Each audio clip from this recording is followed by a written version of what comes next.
Hi, everybody. Welcome to the show.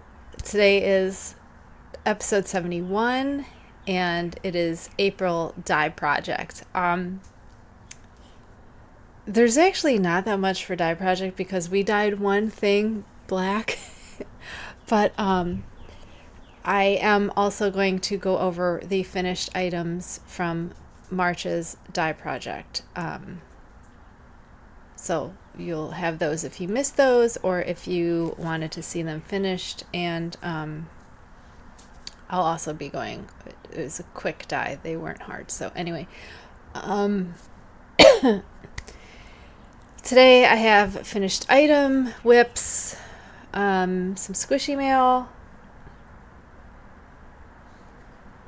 Yeah, and then dye projects.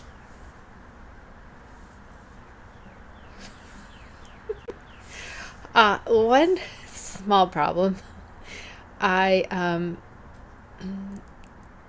hurt myself and my nail fell off. It broke off like in 3 places below the quick. So I have not been able to crochet because I use my finger while I'm crocheting. So we have not started the crochet project for this month, which is probably going to put us behind because it's a 200 gram fingering weight wheel that we're using. I also have not been able to get far on the shorts, which we'll talk about. But the other 2 whips I have been able to do with the bandage. Just for crochet, I can't. The bandage gets in the way. I'm hoping another week and it will grow out enough to where I can, because it's like all raw, and if you touch it, if you like press on it, you get that white hot nerve pain down your whole body. You know what I mean? So I just did it. So I'm kind of taking it easy and doing stuff that was, well, one thing that was not planned. Let's just get started, okay? So for whips,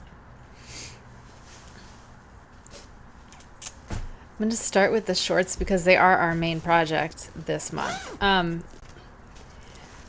I figured out where I was. I was at the, I was not at the short rows. I was at the working even until you're ready for the short rows, which is where I am right now. I am now ready for the short rows, and I'm thinking I might have to put these on a bigger needle. But I don't think I put the other ones on a bigger needle. I think I just used the same needle throughout. So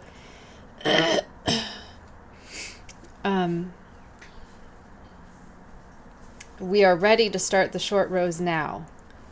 I'm actually at the row to start the short rows. However, I know I need this because I do German short rows, so I'm going to pull over and hold tight, and I can't do that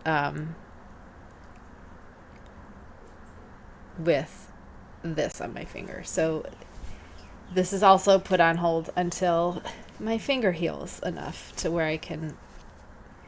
The Band-Aid gets in the way a lot more than I thought it would. And like once the pain is gone, if I can work with it without a Band-Aid, then I'll be fine. I just don't know how long this pain is going to stay here because it really, really hurts. It was like in those crime things where they like show like you know, women gets attacked and she defends herself and all her she breaks all her fingernails off. It felt like that, and that hurts a lot, and it bled, and then you gotta trim it up. It was not fun. Anyway, what's our second one? Half-a-Cardi. Okay, this is an actual dye project.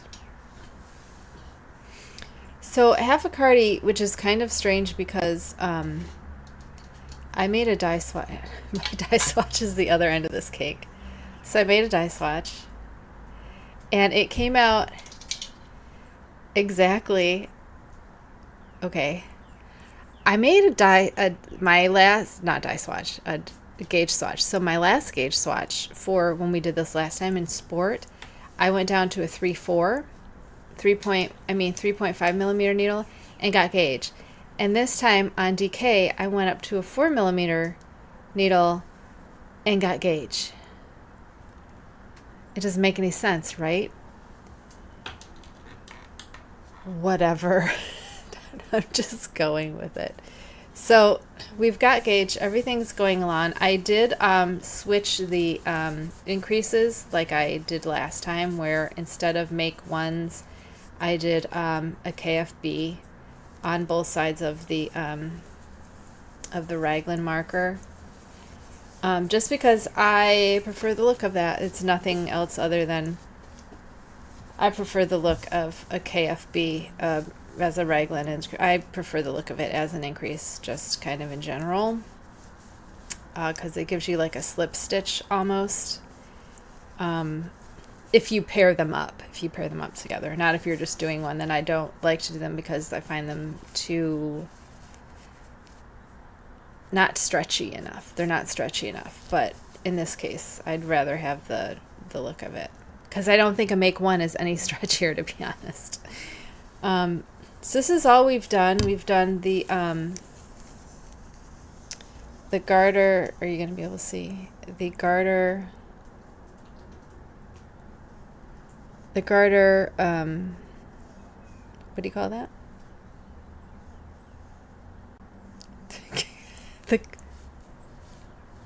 It's just a garter. It's a ring of garter, and then you go into the stockinette with the. It doesn't matter. So this is all I've got. I'm not even close to separating for sleeves. This is what I'm working on during the day, when this allows it, because this is actually harder to work with this. But I'm doing my best.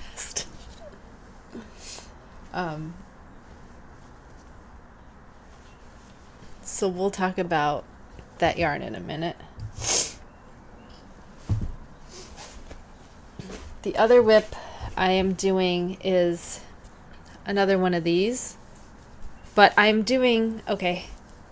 Now I told you I was sleeping in the Bonjour, the Bonjour that I did first, with mohair, with the, it's true to pattern, well, almost, except for the end, I just kept going until I ran out of yarn. I didn't do like they had you do like 12 rounds and then do like 16 rounds of ribbing and then bind off.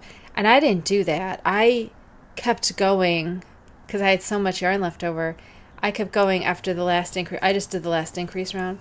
So I keep going until I have enough to do the ribbing and the bind off. So I don't have any yarn left because I don't want to have any yarn left. So I was sleeping in that one with the mohair, and I was not like sleeping with the mohair. It was like too warm maybe. So, and then one night I couldn't find it, so I put on one of my modified ones with the mohair, and it was choking me all night long. So I'm like, I'm gonna need one that's just the normal, the original pattern to sleep in. And also to wear, not just to sleep in, but also to have to wear. So what I decided was, because I did want to redo, that's the one we did with the Halo bundle that is pink and black. So I decided that I did want to redo that in the mock neck. So what I did was I had 2 skeins of this laying around, a Cascade 220 Superwash Merino. So I decided, because we have a plain black Superwash Merino that is mock neck, that I wanted to have a plain black with a rolled neck just to wear. So then I can redo my Halo bundle one and not feel bad. And because if they're both plain black, I could have 2 plain black ones and they're in the same fiber, but they're different because they have different necks. So I figured I would most likely wear this not just to sleep if it was just plain black. So these are both worsted weights. So this is what I've been working on, because I can work in the round, because I do this when I work in the round. So my pinky or my first finger doesn't even, factor into anything when I'm working in the round. So this is what I've been working on because of this. So I finished this and then started this because I was like, I need something in the round. And I didn't really want to start the top because it's just not as much fun. So I've been working on that mostly until this heals up. So those are my 3 whips so far. So let's talk about this. This is the modified Bonjour. And all the modifications are in the thing. All I did was I switched the neck to be I just called it, I can't remember. The mock turtleneck. It's a mock turtleneck. 24 rounds of knit 2, purl 2 in the round. And then I go up to what the... I eventually catch up to the pattern and then follow the pattern for the rest of it. And then, like I said, I keep going until I have. So it comes out to right about the bend of my elbow.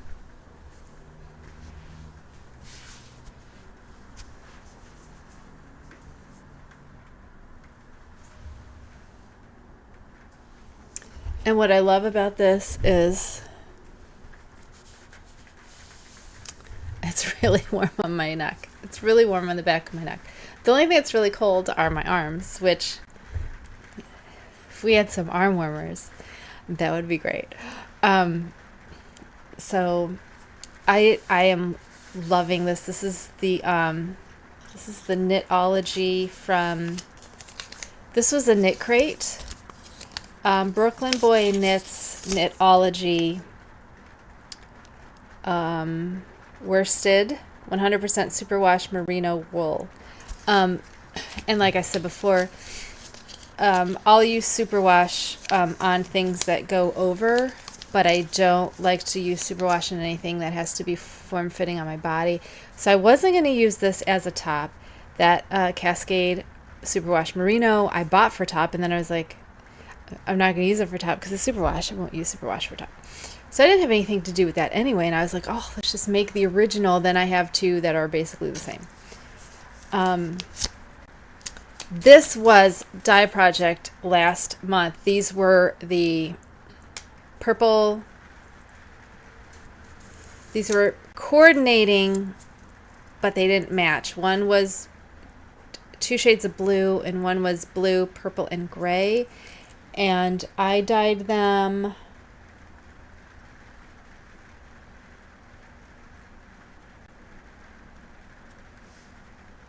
Oh, there it is.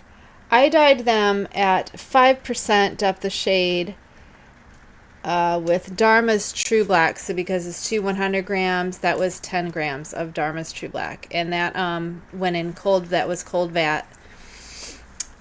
Cold vat, put the dye in, put the yarn in, let it all soak together for a while. Then you turn on the heat.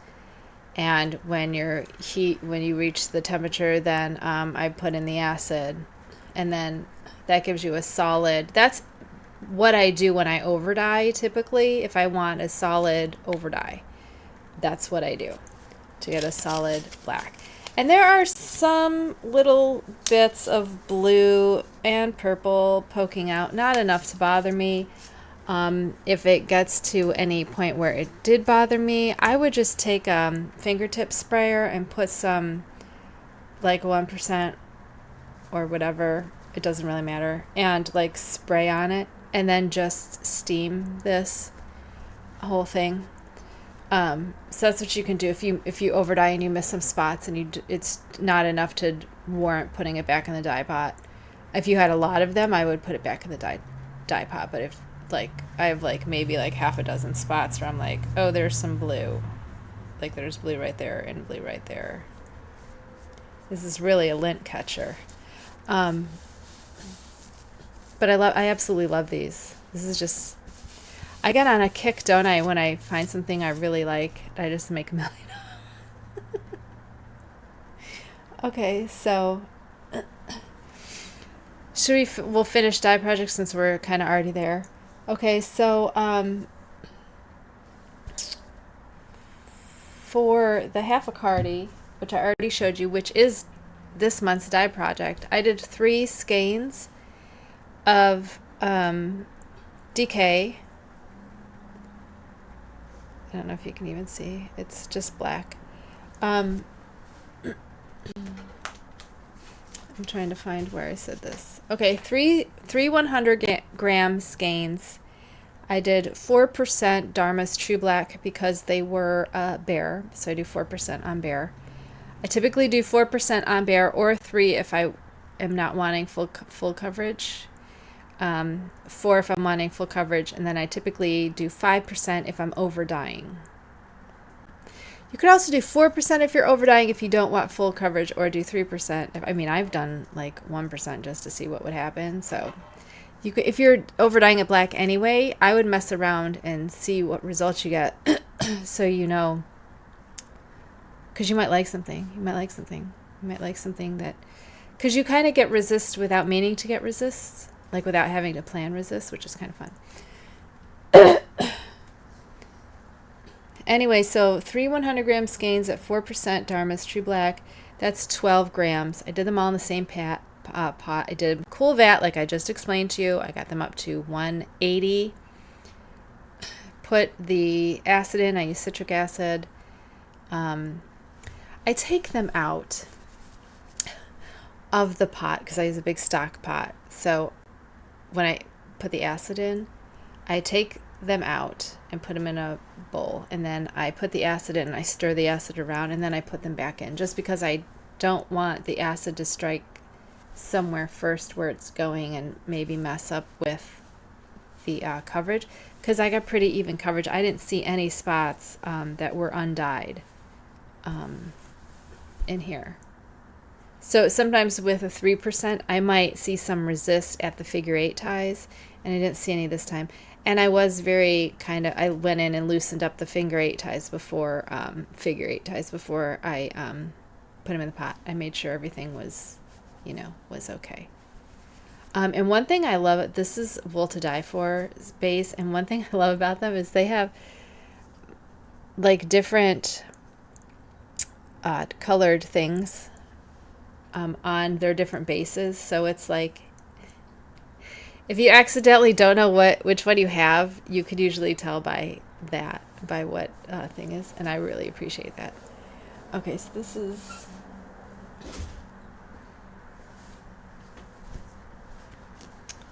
that's for the Half-a-Cardi. So we should have more than enough for the sweater and the arms. So we'll probably have leftovers, I'm hoping. It's already getting dark in here. It was so nice in here this morning. Well, I got up late. I slept until like 12:30 because I was up till 4 o'clock because my mind wouldn't stop racing, because we went to the vet and got some bad news about some of our dogs. So I was up worrying. Deckard, which I don't think you've met Deckard. He has a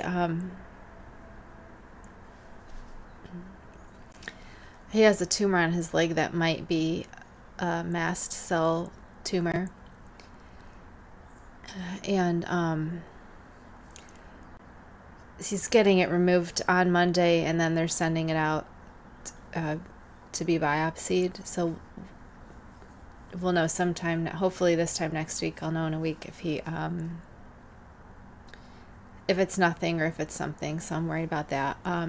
Also, Tormund's fine. Tormund was fine. Lola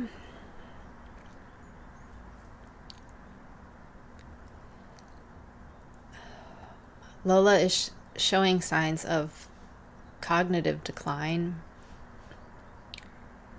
which they think is basically, they call it doggy dementia, which is like terrifying and sad. And I lost my grandfather to dementia, and so I immediately had horror visions in my head of when he he forgot us and would call us by the wrong name. And so did my great grandma. She used to call it, she was like 107 when she died, something outrageous. She was the oldest living person in Massachusetts when she died, or like I guess before she died. Like she got on the news and everything, was like a big deal. So I was like, is she gonna forget how to swallow? Is she not gonna be able to eat? And I had all these questions like that. People, because all I know is people dementia. I don't know dog dementia, and I guess it's not as bad, and they'll just forget, like they'll sleep a lot and they'll like stare at a wall or something, or like forget things. And she seems to be really anxious, so I'm trying to stay with her more. She's right there sleeping. So I'm trying to make sure she knows exactly where I am and everything. So depending on how she goes and depending on what Dex's tumor comes back as, I might take a break from fostering,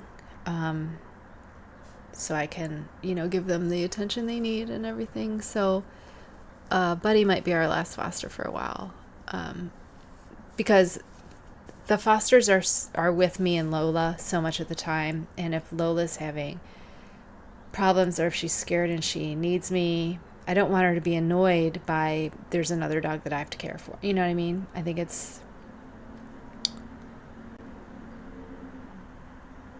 isn't fair to do that to her, and I'll be able to go back to it, once her disease has run its course. And we're already trying to make decisions before it gets emotional, try to make rational, logical decisions and before we're in the moment and it's emotional. And I think that's important. I think that's important to do, like how you plan for your own estate before you actually need to, so you're rational about it. There's no emotional, no panic or anything like that. So I know we're going to be okay no matter what happens, and we're going to do the best we can. And it's a sad day today. And it was so gorgeous out earlier, and we were all in here in the room, and the sun was shining, and I was like, what a beautiful day. And now it's gray and gloomy because we're going to get rain in probably about 20 minutes. So let's finish this up. So our last, so this is a completed dye project. The other completed dye project I have is the Hawthorne Tonal Shawl by Brianna K Designs.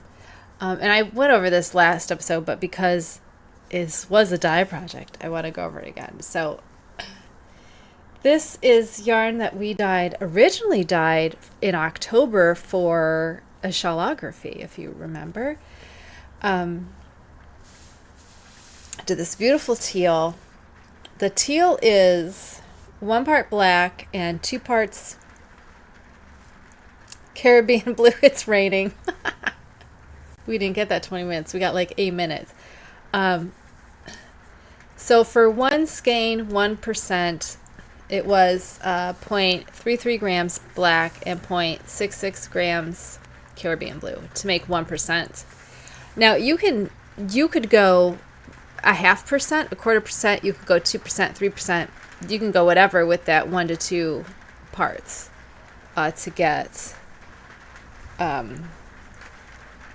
this nice teal. It looks a little bit blue to me on screen, but it's really a nice dark teal. It's a really nice dark teal. It's not a very greeny teal, because cyan is kind of a turquoisey. It's not quite blue, and so if you wanted a greener teal, you could add some yellow. You could add a little bit of yellow if you wanted a greener teal, but I like this teal a lot. I really, really like it. It's a nice blue teal. It's very, and I love how it looks like it's got a black glaze. And then I'm trying to double it up so you can see. The charcoal is ProChem's charcoal, and this skein was actually dyed first at a 3.5% of platinum. Was it platinum? Oh my god, where did I put that? Yes, 3.5% depth of shade platinum. So I overdyed that with 4% ProChem charcoal. Now I started at 2%. I did 2% first, which might be how this got so tonal. I also did not do cold vat. I did high heat, high acid, and then I put this. So I put the dye in, the acid in, all at the same time. So this was 4%. So for one skein, 4%. That was 4 grams and some acid, which I kind of just do a little scoop, like a teaspoon maybe. It's a KMR scoop that I use for kitten formula because I have a million of them and they fit perfectly on my little measuring scale, but I don't actually measure that out.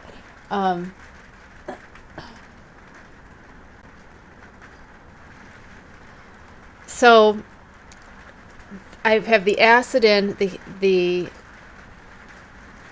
dye in, and then I put it up to heat. So I put it up to 180.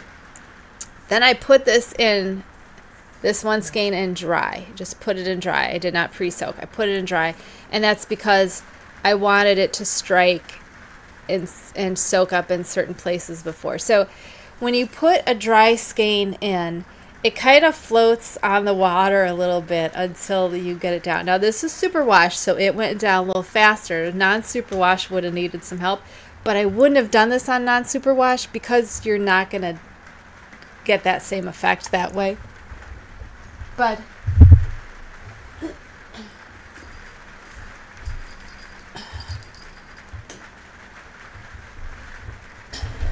Jesus, he eats everything. He's like a toddler. He puts everything in his mouth.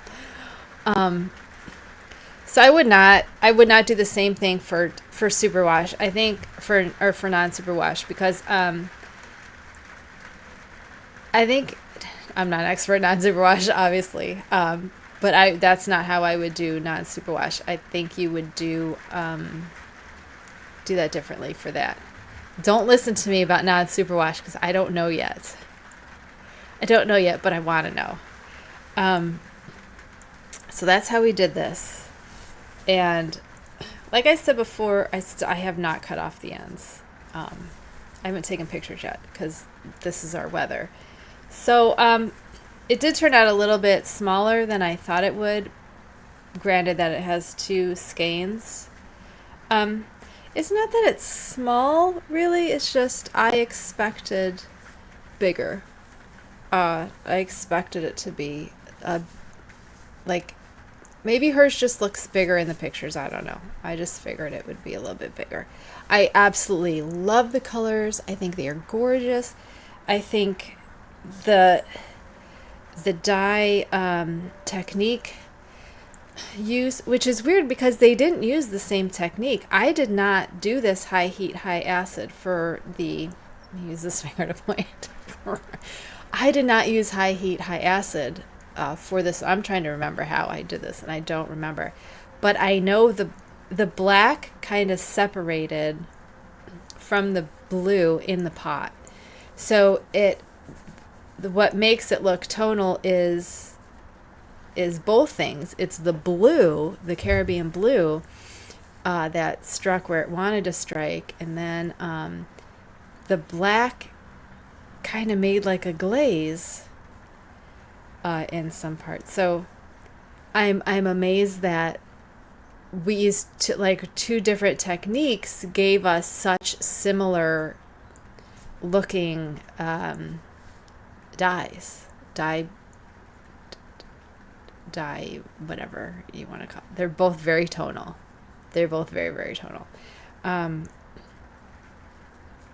So yeah, super excited about, I just love the colors together. I just think they're gorgeous. Can you see them?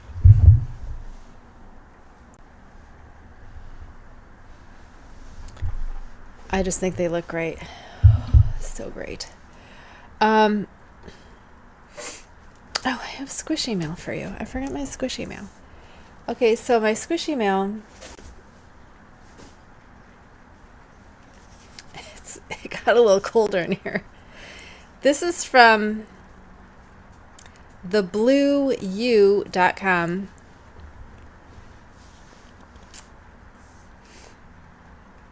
They are knit keeper cords. I got the clothing set, which it's a silicone cord with a hollow center. And it has one cord at 60 inches. So this is for sweaters. So it goes around the body of the sweater, and then it has two that are 30 inches that go around for the arm, for the sleeves. It is in this, is it metal? I don't know. It's in this case that screws open. They smell horrible. They really smell like bad.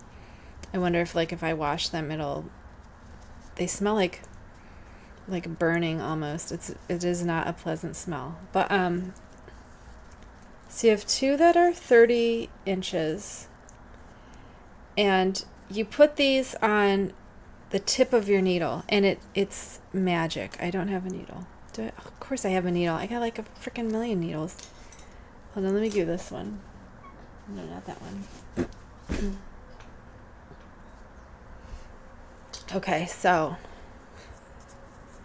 you take your needle. Okay, I don't know if it's going to do this. So you take the tip of this and you put it on your needle like that. Like seriously, whoop. You do it so that doesn't happen. So you push it on here.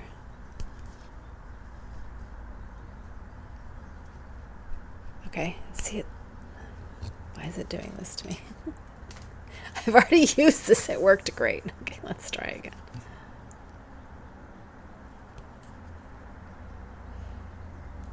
So you put this on your needle, and then I give a little bit of a tug to make sure it's not going to come off. And then you take, it's the weirdest thing. You take your things like this, right? I don't think this one's going to be long enough to hold it. And the whole time, I'm scared to death it's going to come off, right? Like, I'm terrified the whole time it's going to come off. Just because.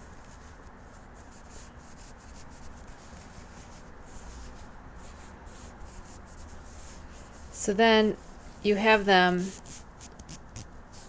on this cord instead of like on string or on stitch holders. And then it's easy because then you just replace the cord.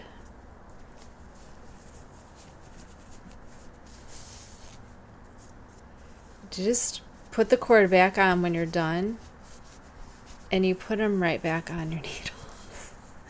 Like you just put them right, like you have to kind of bunch them down for this part. And I don't know how it stays on the needle, because when I'm done, like I can't get it off the needle. This is really easier than I'm making it. Like, remember that I can't use my dominant hand doing this because my finger hurts so bad. So let's get these on here. Okay, so they're off. So then you have to try to, I don't know what the secret is to getting it off. Oh, okay, I did this with my finger, just went, and it popped off. So maybe I'm sure it's like a suction type of thing. So you have two 30s for your arms, and then I guess you can tie them or something. I don't know. I just left mine on. I didn't. And then a 60 to go all the way around. So this way you can try stuff on, hopefully. If 60 isn't big enough for you, I'm sure they have other sizes. I know they're not the only company. I know there's a big company that makes these, but these were $10. So I wanted to try. I wasn't sure how much I would use them. So there's two for sleeves and then one for body. And they had other ones. They had like an Afghan one, I think, or something. But I just got the ones that I would use. Besides the smell, they work great. The smell is a little... But like I said, I don't know if I wash them or something, they would stop smelling. I really don't know. And I don't know how they compare to the other brand of... So, if you have the other brand, I don't know the name of it, but if you do, feel free to drop some comments below on what you think of those, if they're comparable or not. This is just an impulse buy, and because I needed something, and I love that they're in a thing, so I'm not going to lose them, and it's cute. So that's my squishy mail. I do have 2 more orders coming. I'm not going to tell you what they are, but I have 2 more orders coming. I think this is really going to be a short episode, guys, because I'm kind of in my head because of my animals. Okay, April dye project. Oh my goodness. So the next 2 episodes are open episodes. I did something to this and now it's not fitting right.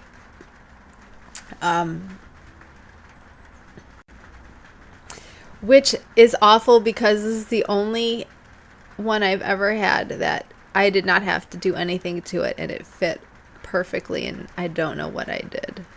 I don't know what happened, and I don't know how to fix it.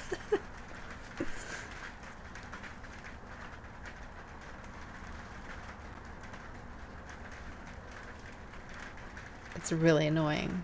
'Cause I swear to God, I have oddly shaped ears, so they never fit right. Like, they usually hurt if I'm wearing them. So anyway, we have 2 open. The next 2 are open episodes. So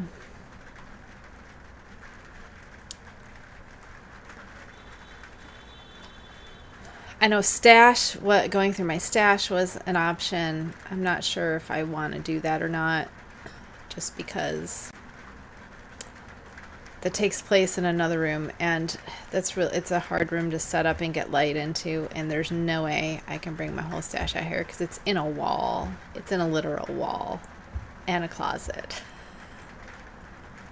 And I'm still afraid that if I go through my stash with you, it's gonna turn into a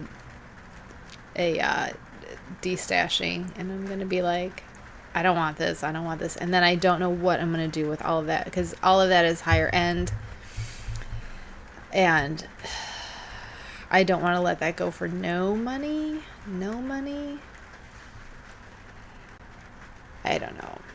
See, what my LYS used to do was every year they would hold a D-stash where you could come and sell stuff you didn't want. Like a garage sale of yarn for everybody. But they closed like 2 years ago. So she closed before COVID. So I think before COVID. No, right when COVID happened, I think that summer. Yeah, I think. So I don't know of anyone else doing that. Maybe once everything opens back up, and maybe a different shop will do that. But I always thought that was a nice idea because all of us, I think, are kind of yarn hoarders. So, I don't know, maybe I'll have one at my house when COVID's over. I have enough yarn friends. But see, they won't want any of mine because well, I'm not getting rid of any of my goth stuff. So maybe they would. I don't know. Anyway, what were we talking about? Okay, 2 back-to-back episodes. I don't know what I'm going to talk about. So if you have anything that you would like, if you have any suggestions, please comment, like, subscribe, whatever cool kids on YouTube do these days. That's like, oh my God, a funny story from the vet. So This is Tormund Giantsbane. You know him. You know, I raised him since he was 10 days old. And I think my husband has picked him up a couple times, like just to move him, not to like, he lets me, I can hold him like a baby, clip his toenails, give him meds, like liquid meds out of a syringe. He'll like, you know, he lets me do whatever I want to him. I can clean his ears. I can look in his mouth. Like he's perfect for me. But he's terrified of the vet, I think because the first time he went, which he's only been one other time, they microchipped him. And I should have waited until he was going to be unconscious for something to get him microchipped, but I wanted him to get microchipped because of where we live and if he ever got out. But he's pretty content to stay inside. Not like the other one who's always trying to get out. So he's really scared when we go there. So I was holding Lola because I bring them together. So I was holding Lola while they took him out of the crate, and I was like just totally interested to see how he would react to someone else handling him. And so I told her, I said, his nails are clipped. He shouldn't be sharp. And I'm like, he shouldn't be. He's never bit anybody. But I'm like, I'm totally curious to see how he handles, you know, someone else handling him.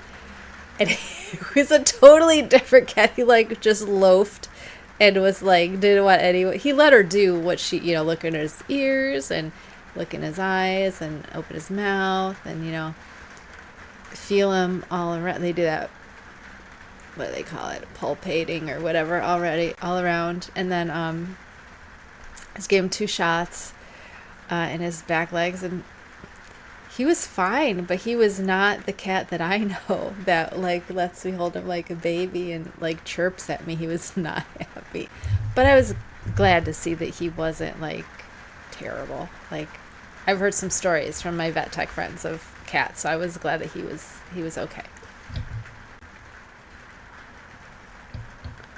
That's a dog outside. That is a dog outside. But look, there's somebody's. He's gonna stand there. Okay, this is the husband. I saw him out just like this just before I started my show. Like you saw him leave, right? Just before that, he did this same exact thing. There's a car going by. Another car going by. Do you see her right there?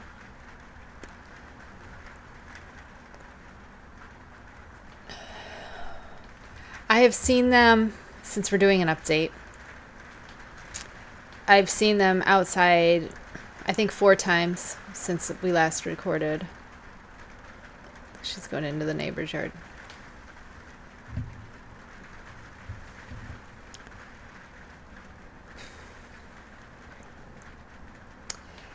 Anyway, things were great.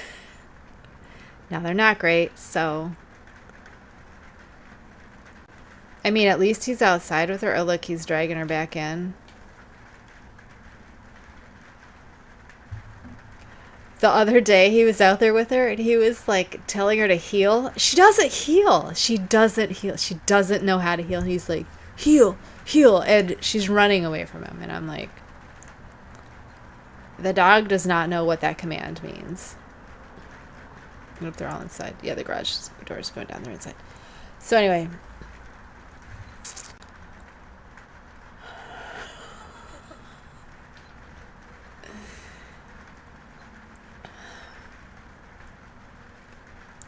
So worried about that, and she's getting so big too. Like,